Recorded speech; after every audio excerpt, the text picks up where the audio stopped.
Ladies and gentlemen, my name is Nick from MitigateStress.com. In this video, we're going to be discussing one of my favorite topics, breathing.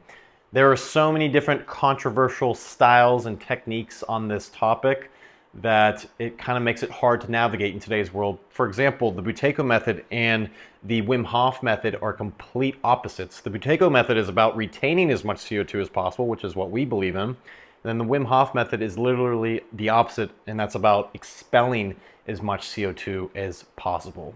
So, not a fan of that. We used to do it, but again, not a fan. Works, we understand the science behind it. We also have to understand that CO2 is not a waste product. It is an antioxidant that is necessary for the successful transportation of oxygen into the red blood cell. Without it, oxygen will oxidize and you will suffocate, basically. We're gonna lay out some parameters.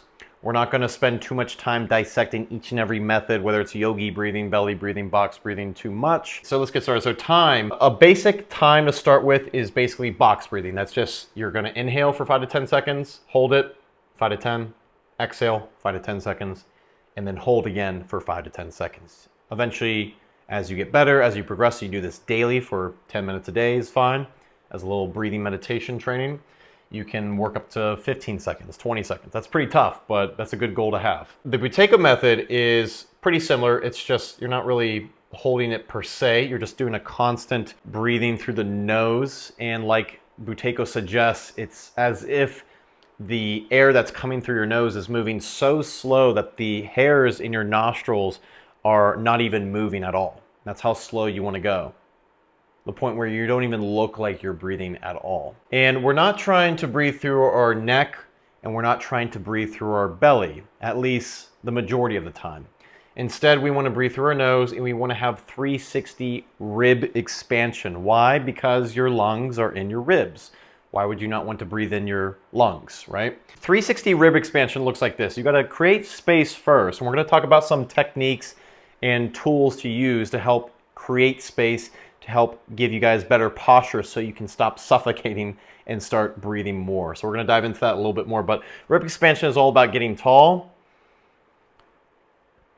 You got to create space first, and then you're going to do your slow breathing. You got to get your shoulders up and out, not up and back, like we always talk about. You get as tall as you possibly can without tensing up too much. You want to relax into this position.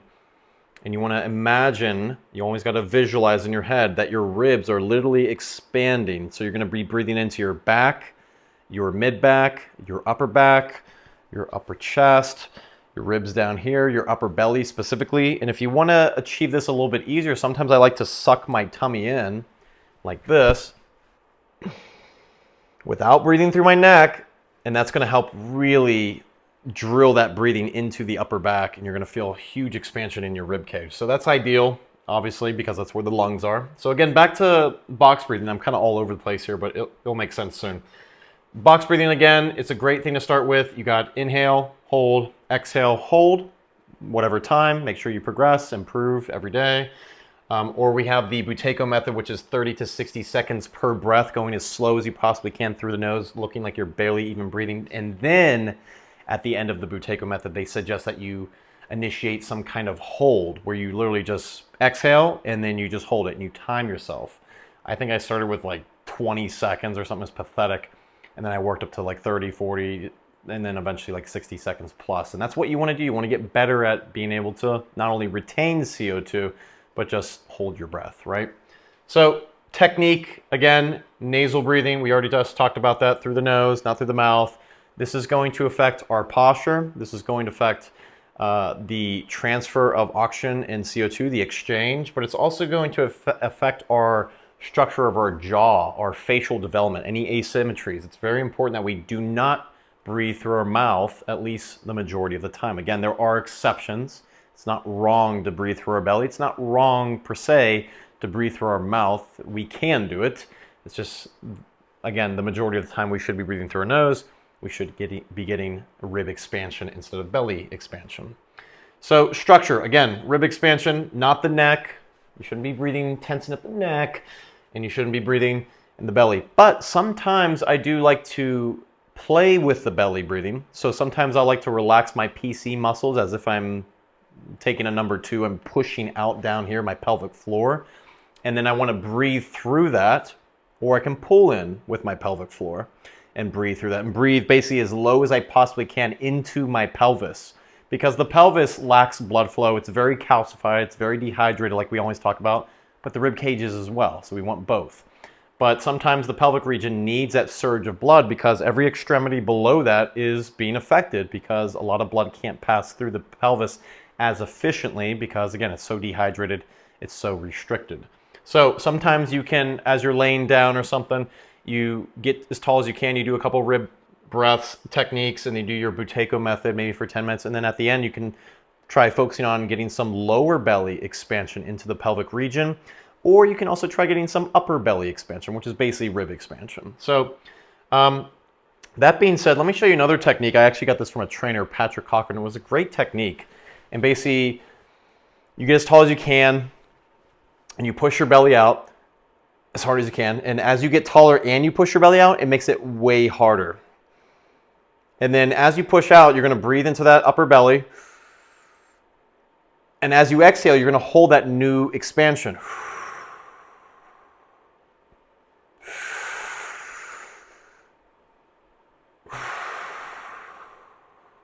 So every breath, I'm not retracting, I'm actually expanding even more.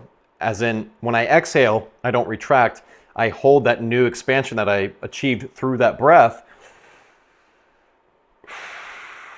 See, I'm holding it. As I exhale, I'm going to go even further now with this next inhalation. Watch this.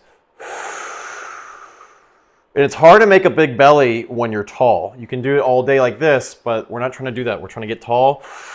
And this is how you would achieve some form of belly breathing. That's how you belly breathe. You basically, again, inhale, get that expansion, but as you exhale, you hold that newfound expansion, and then you inhale again, go even further. Hold it, and then you inhale again, go even further, and rinse and repeat. That's a great method. I absolutely love it. It creates such a stress dump.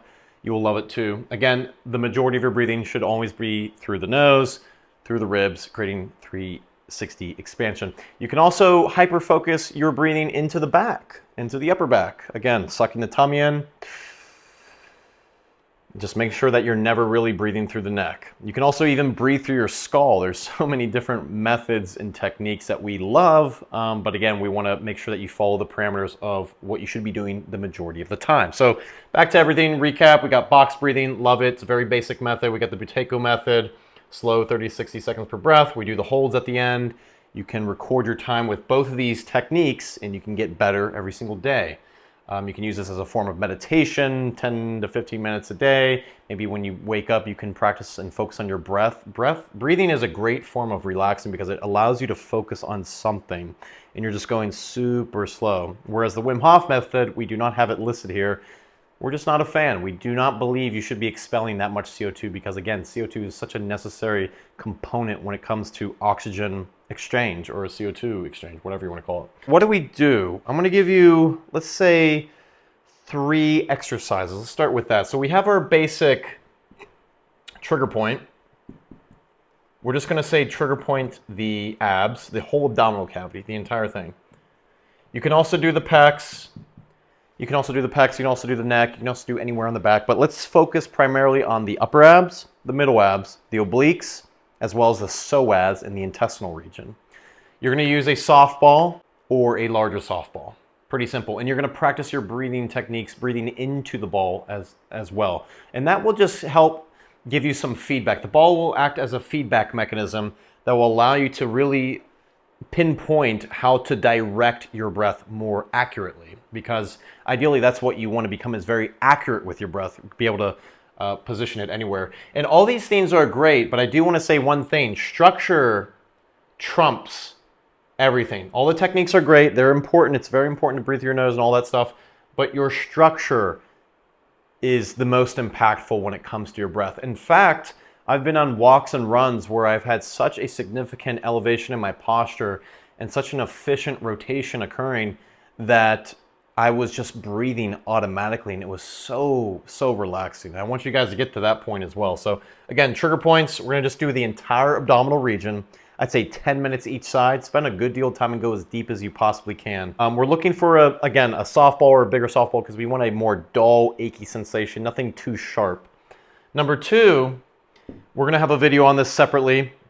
is called sandbag breathing. I got this from MoveMed. This is a great method. I think I've heard this before, but he's the one who really got me to do it, and I love it.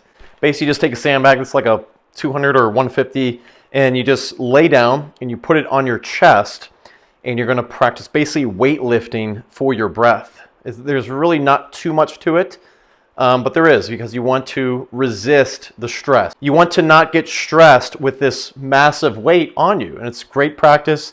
It's going to make you really strong, but also what's awesome about this is that it's going to help you achieve more expansion in that rib cage and that collarbone, because oftentimes we're like this. Our entire rib cage is kind of like behind us, and that's going to help you get more like this, if that makes sense. Again, we'll do a more detailed video on that. Check out MoveMed. He's got some great content on that. Love it.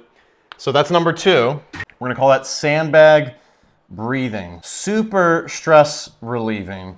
Number 3, I'm going to show you with Bob, is going to be one of my favorites. I'm going to give you 2 different correctives.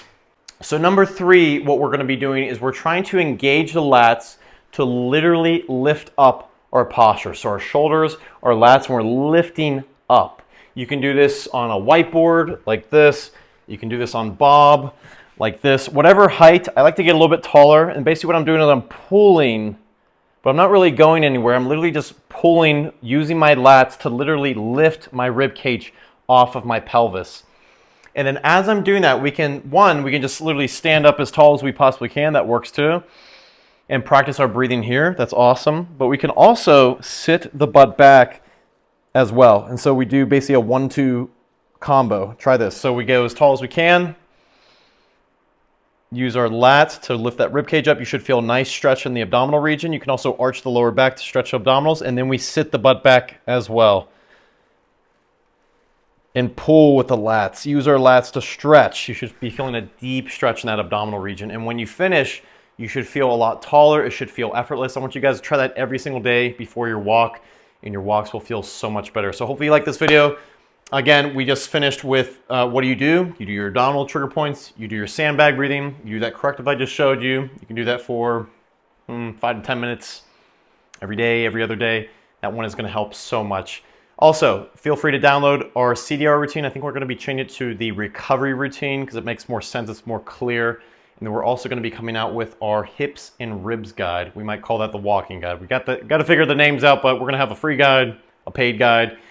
Be on the lookout because we're going to have so much more detail, so much more clarity in those paid guides with way more cues and techniques to cover, and it'll just make more sense. But hopefully this little snippet, because we can only fit so much content into one video on YouTube, right? So hopefully this little snippet helps you guys out. If you got any questions, again, feel free to ask us, support@mitigatestress.com. Comment down below or share this with a friend, please. All right, thank you guys. God bless.